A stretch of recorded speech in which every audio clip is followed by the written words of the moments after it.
Hola, ¿qué tal? Muy buenas noches, buenas tardes, buenos días. Con esto de las redes no sabemos en qué momento estamos.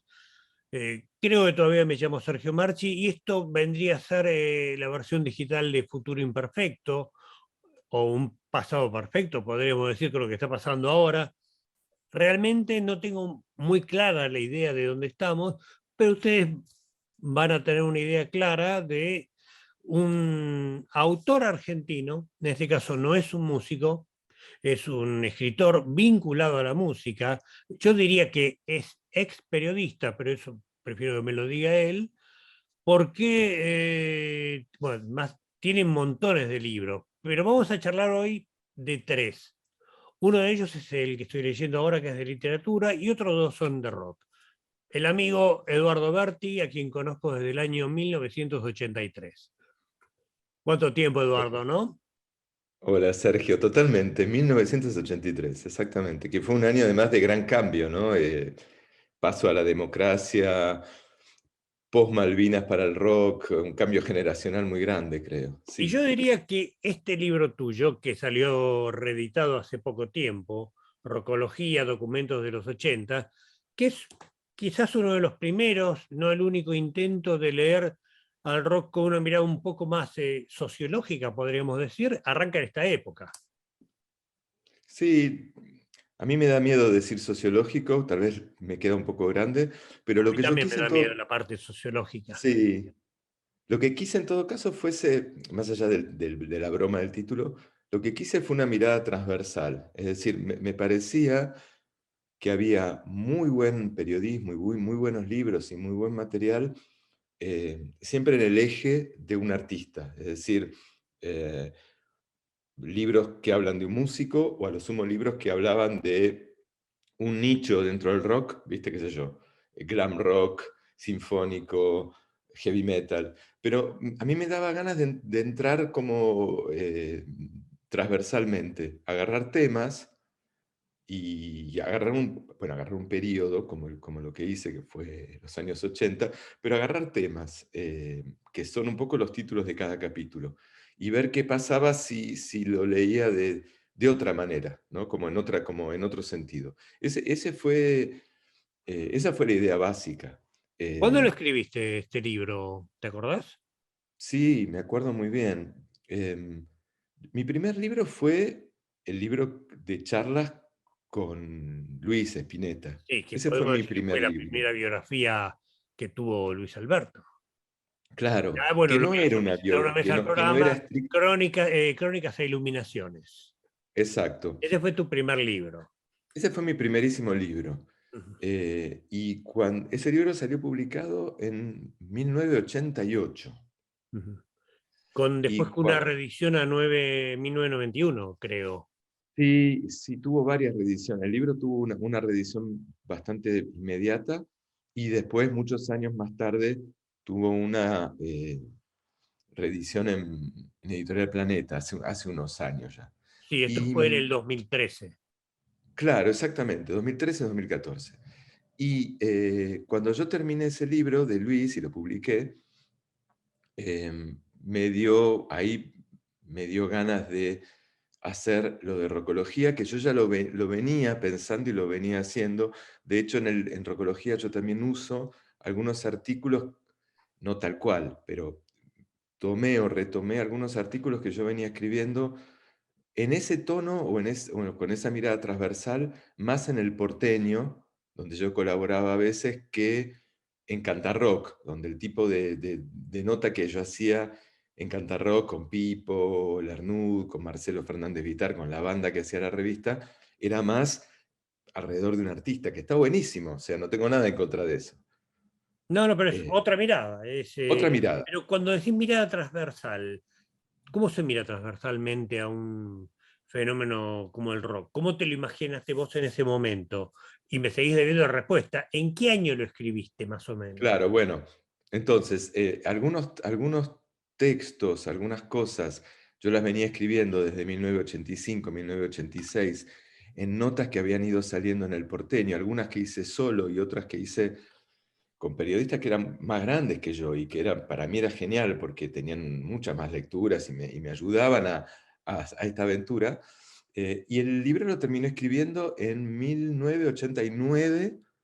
O sea que yo hice un libro sobre los años 80, pero todavía adentro de la década. Esto es Fresquitos algo, los hechos. ¿eh? Fresquitos los hechos, ¿no? Muy fresquitos. Esto es algo que en alguno de los prólogos que el libro tuvo varias reediciones y en alguno de los prólogos que se le fueron añadiendo, Sí, Daniel prólogo a la Melero, cuarta edición veo acá. claro, A la Daniel tercera Melero edición, nota la tercera edición, prólogo a la segunda edición, introducción. O sea, dejaste todos los prólogos. sí, decidimos con Leandro Donoso dejar todas Leandro esas Donoso es cosas. el alma mater de Gourmet Musical, una editorial dedicada a libros de música. Exacto, bien. Gracias por la nota al pie, pero es verdad, es importante. Eh, y con él decidimos dejar todo eso, porque también es parte del libro, es decir, es parte de cómo el libro se fue releyendo, yo mismo lo fui releyendo y cómo también hubo gente que hizo prólogos, Daniel Melero, Miguel Cantilo, gente que fue dando su mirada del libro con el correr de los años. Y la Así que el mirada libro, perdón, transversal, ¿por el dónde libro salió, iba? ¿Por dónde iba? perdóname, nos pisamos, te Eh, pido perdón. el famoso delay, no te preocupes.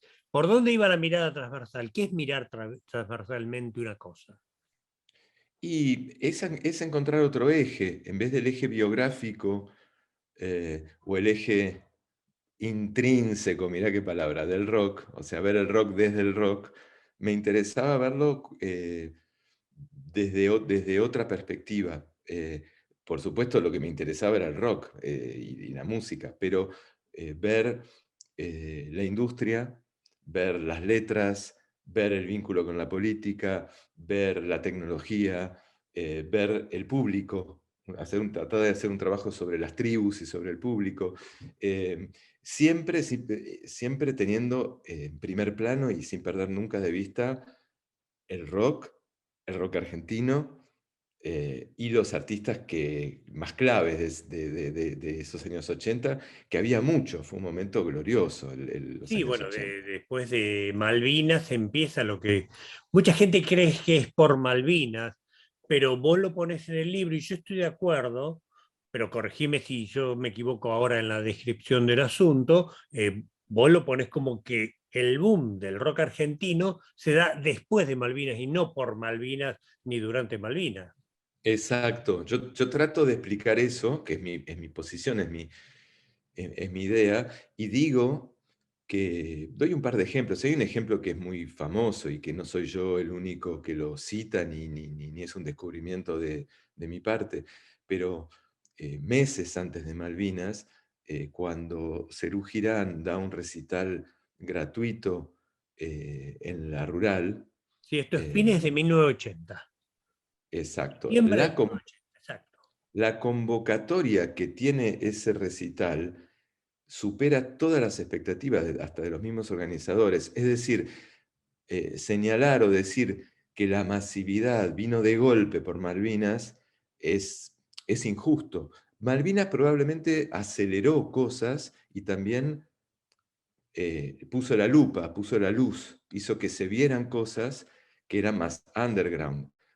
Como de pronto con Malvinas eh, el rock argentino ocupa un lugar un poquito más central porque se prohíbe la música en inglés, porque se difunde el Ahora te concierto. hago una pregunta pertinente, quizás no tenga la Sí. respuesta, pero es una pregunta que yo me hago. ¿Hubo una prohibición oficial de pasar música en inglés o fue la presión de la gente que envuelta en el clima bélico dijo no pasen más música cantada por el enemigo?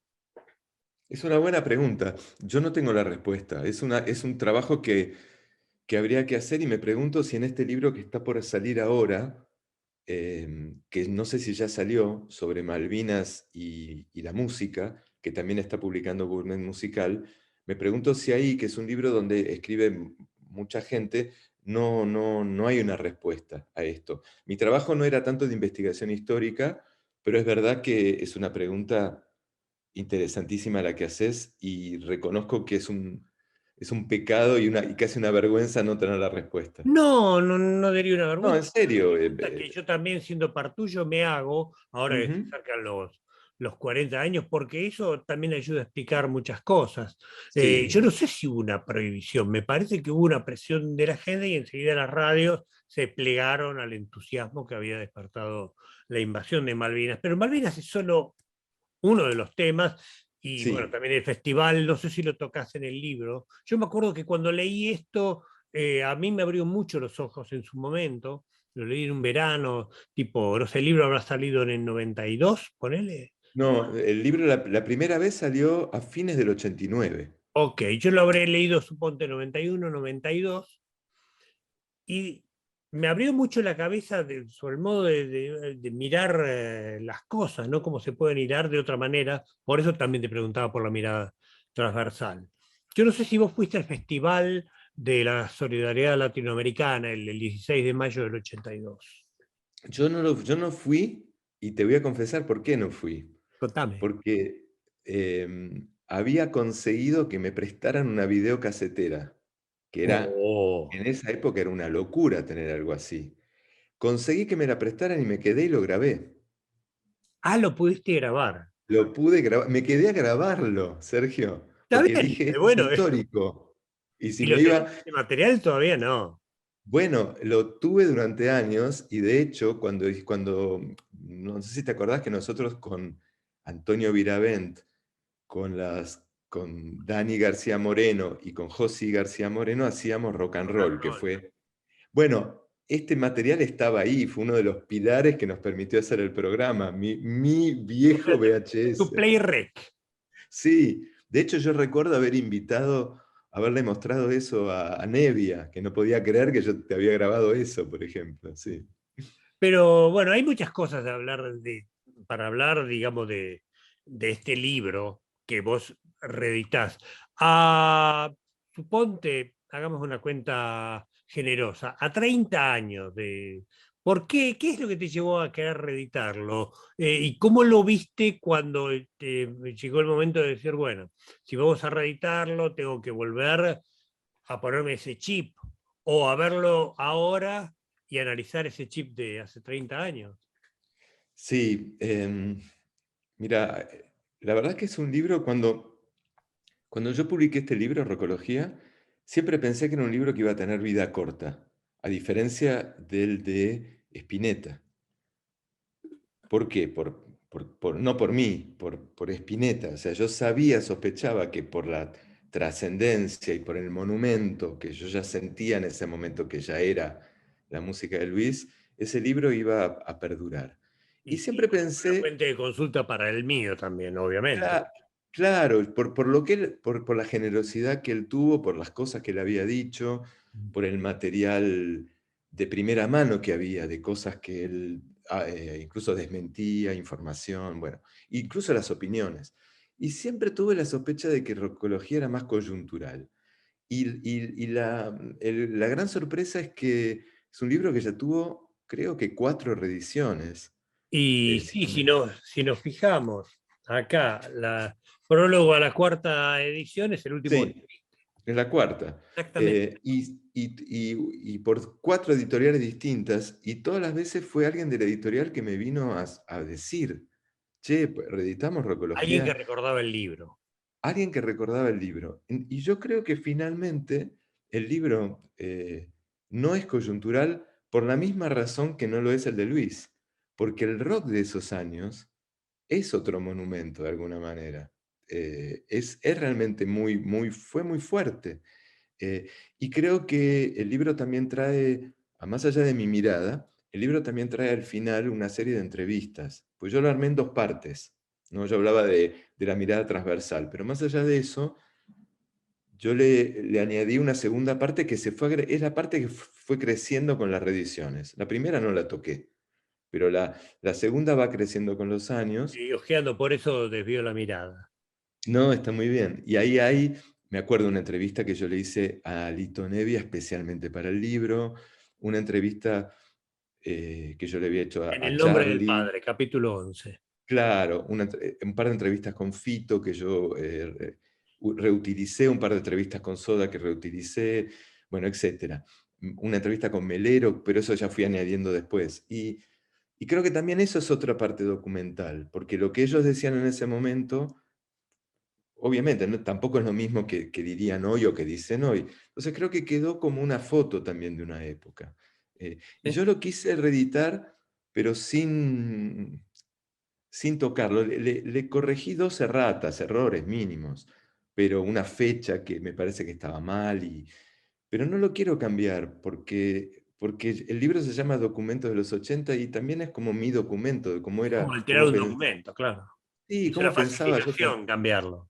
Exacto, Es hacer trampa, exacto. es utilizar la experiencia de ahora para mejorar el pasado.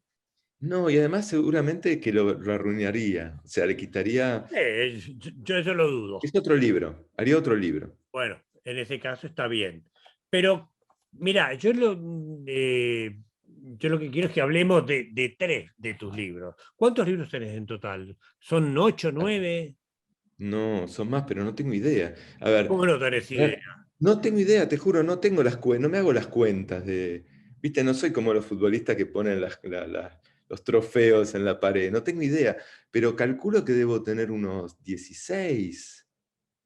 No sé por qué se me ocurre 16 como cifra, pero Bueno, ponele. Sweet Little Sí, 16. sí, tal Pero vez. hablemos un poquito de este también, que es tan lindo y que es un libro muy, muy lúdico. ¿Viste? E incluso creo que participé con alguna tontería que dije Sí, ahí que sí. me pediste como, no me acuerdo bien cuál era la consigna, Te pero pedí un ya esto te antónimo. da el modo, digamos, vos hiciste como tu propio Artaud de alguna manera. Es un libro que tiene inspiración de Artaud, es un libro medio artodiano, más que nada porque es medio surrealista, te da la posibilidad de participar, viene con las cartas, que yo la verdad es que no me animo a recortarlas, porque me parece que estoy profanando el libro, cartas con las que vos das instrucciones de cómo participar. ¿Cómo se te ocurrió este libro que es, con perdón de la palabra, o a lo mejor con tu beneplácito, una demencia? Sí, tiene algo de demencia. En el buen sentido, claro. En el buen sentido.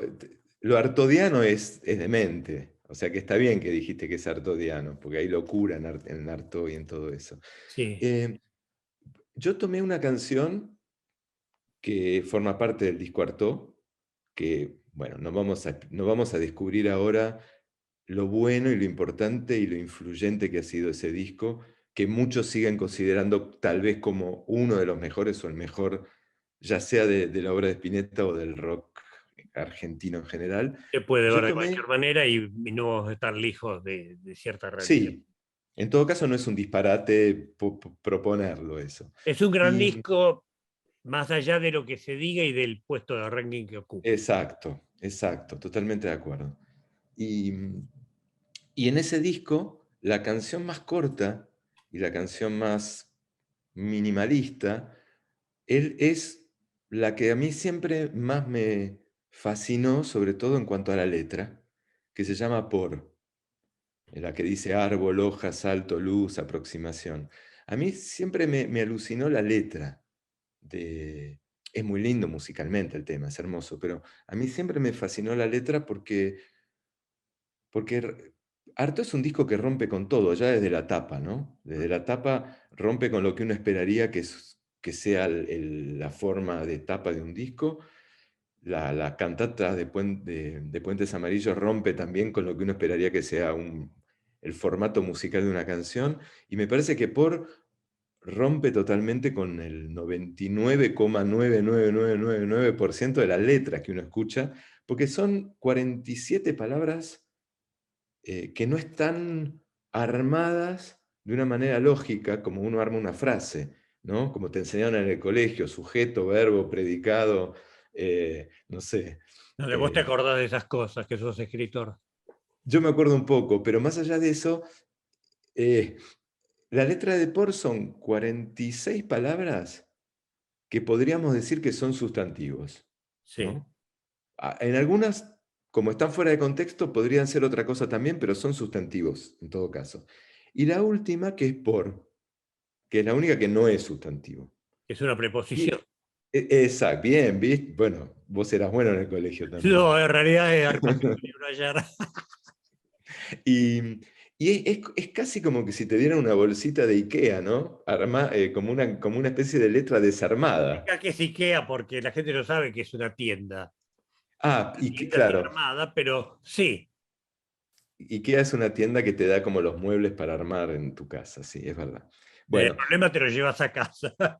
claro, claro, hágalo usted mismo. Entonces, a mí Bueno, se me ocurrió que tal vez se podía armar como, a ver, como son 47 palabras sueltas, tal vez se podían armar de otra manera esas 47 palabras. Digo, si tiene uno que de ver esas... con algo que vos mencionas siempre, que es Aulipo. ¿Me explicás? Sí, sí. Ulipo es un grupo de escritores y matemáticos, pero básicamente escritores, que se fundó en Francia en 1960, por el que pasaron algunos escritores que son más o menos famosos y otros no.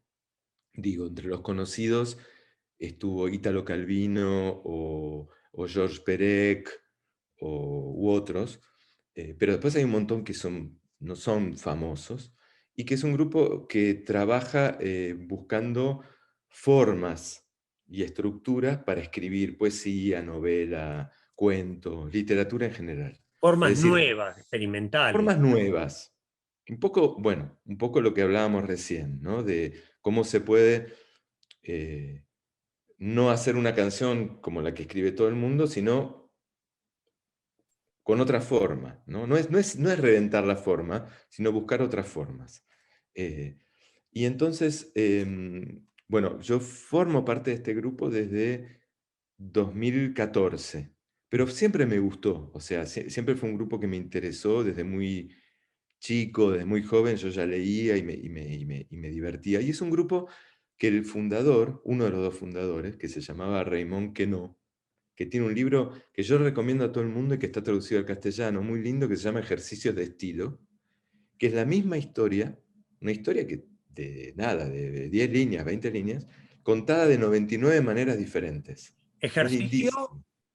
Ejercicios de estilo. Y el Repetí el tipo te nombre del cuenta, autor, porque va a haber gente que lo va a buscar. y el autor es Raimundo, Raymond, con Y, Raimundo. que no, y que no se escribe que, como que, N-E-A-U, Keneau, Keneau. Que no. Keneau. Ok. Oui, Y oui. ese libro, que está traducido al castellano, tiene esta cosa de tomar una misma historia y hacerle 99 reescrituras distintas. Y fue un poco también el modelo para Por, Ujú. sabiendo que este hombre, además Raymond Queneau, que es el que funda Ulipo, antes había sido surrealista, o sea que fue compañero de juergas y de debates y de todo, entre otros de Artaud. O sea, si hay alguien que une un poco el mundo es Sí. este tipo. Y acá creo que Entonces, contaste con la participación de nuestra querida Patricia Salazar. sí, sí, porque primero, por varias razones. La primera y principal es que mucha gente no lo sabe, cada vez más gente lo sabe, pero es verdad que no aparecen los No, créditos del no tiene disco. crédito de autor, Patricia. No tiene. Ella Ella es la participó. coautora de la letra. O sea, Patricia es la coautora de esta letra. Es decir, yo creo que Luis tuvo la idea, pero le dijo, dale, ayúdame a tirar palabras. Claro, la usó de frontón.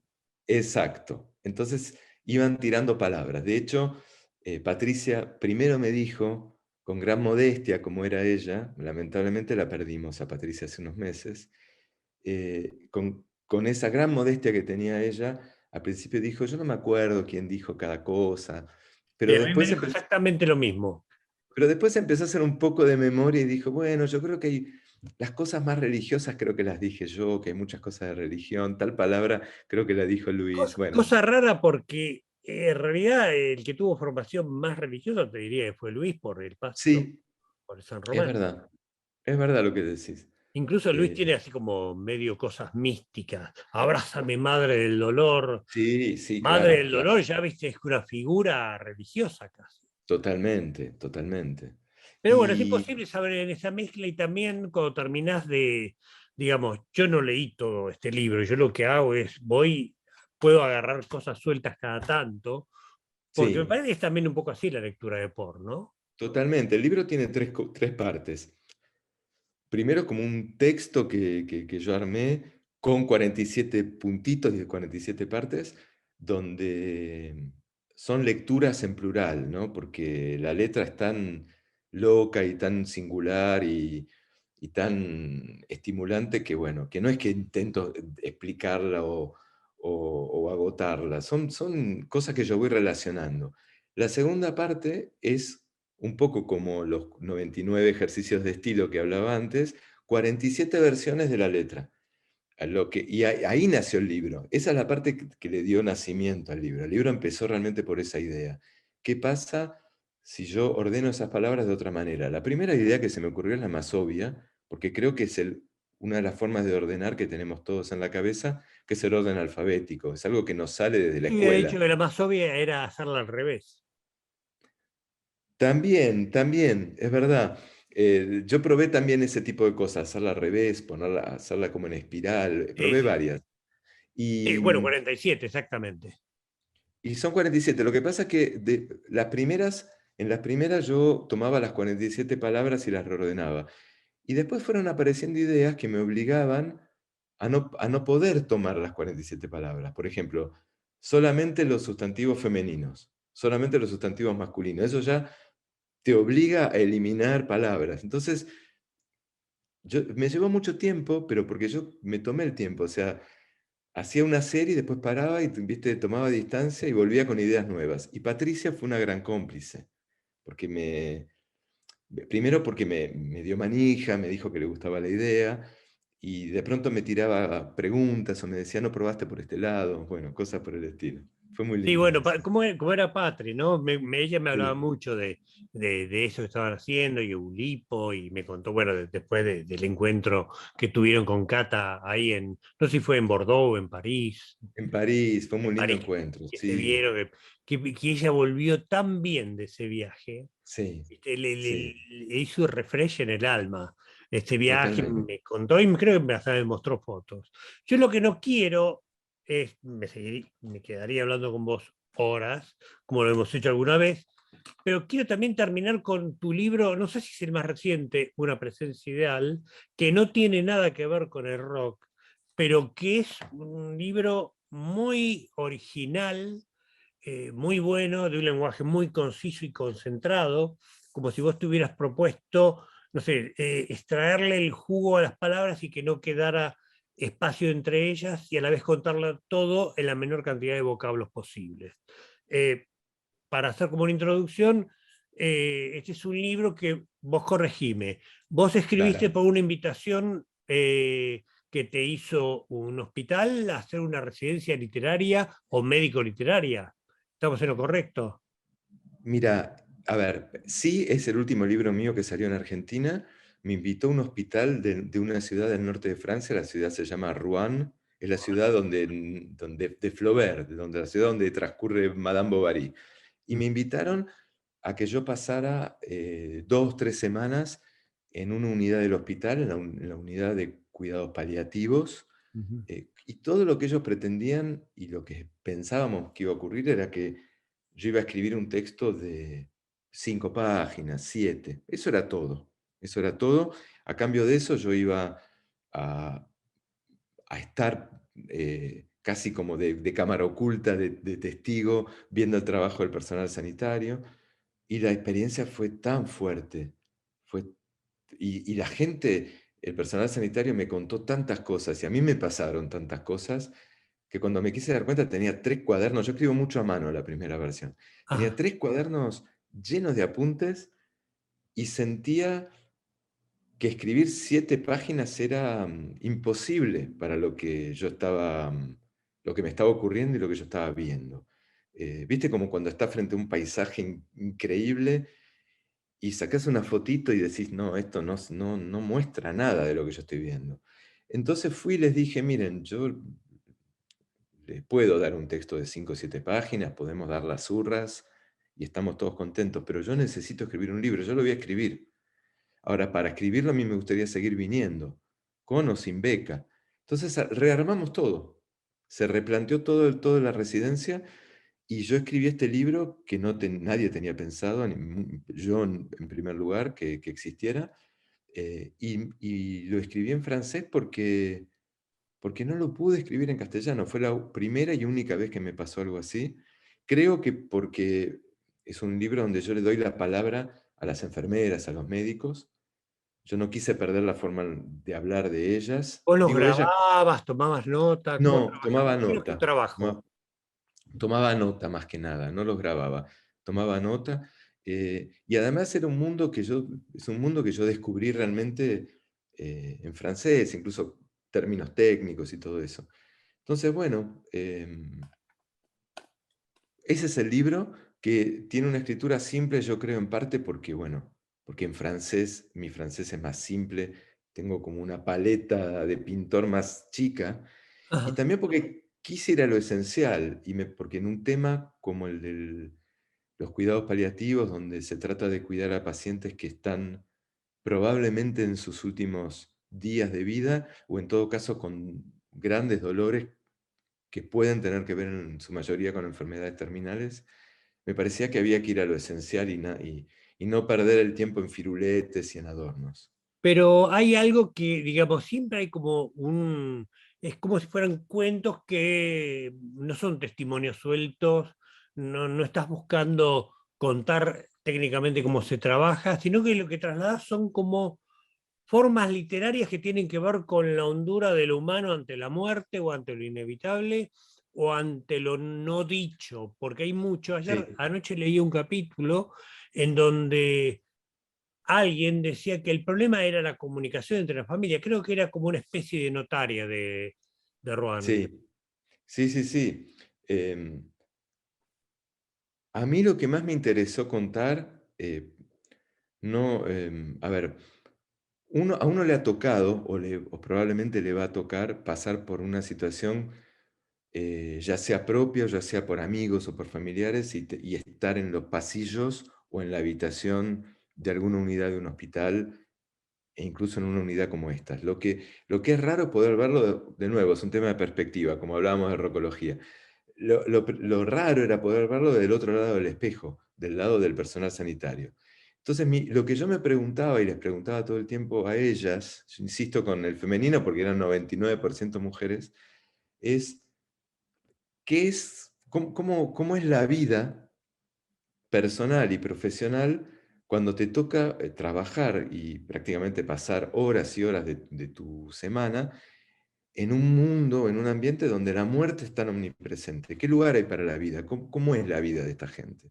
Y entonces por eso incluso hay momentos cómicos en el libro, hay momentos graciosos, Sí. porque no es tanto hablar de la pérdida de un ser próximo, sino es más el trabajo de esta gente que está al servicio del dolor y del sufrimiento y el desamparo de pacientes y de familiares, pero que a la vez tiene que seguir adelante primero con su vida profesional frente a esta gente y después con su alma.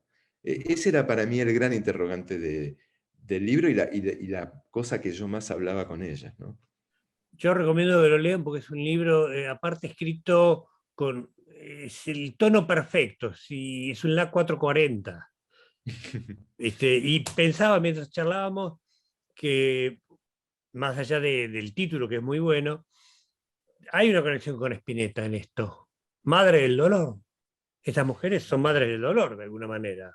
Lo Sí, administran, lo contienen, tratan de erradicarlo si es posible.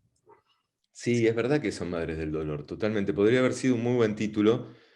Y de Pero una hecho, presencia ideal me parece que habla más de vos.